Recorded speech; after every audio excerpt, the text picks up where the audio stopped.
देवराजसेव्यमान पावनाङ्घ्रिपङ्कजं ज्ञानयज्ञसूत्रमिन्दुशेखरं कृपाकरं नारदादियोगिवृन्दवन्दितं दिगम्बरं काशिकापुराधिनाथ कालभैरवं भजे।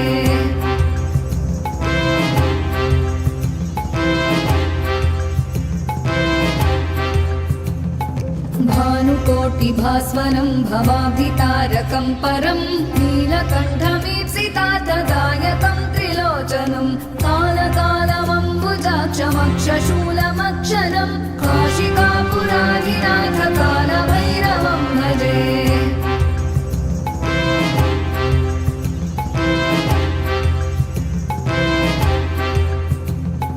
शूलटङ्कपाशदण्डपाणिमादिकारणं श्यामकायमादिदेवमक्षरं निरामयं भीमविक्रमं प्रभुं विचित्रताण्डवप्रियं काशिकापुराधिनाथ कालभैरवं भजे।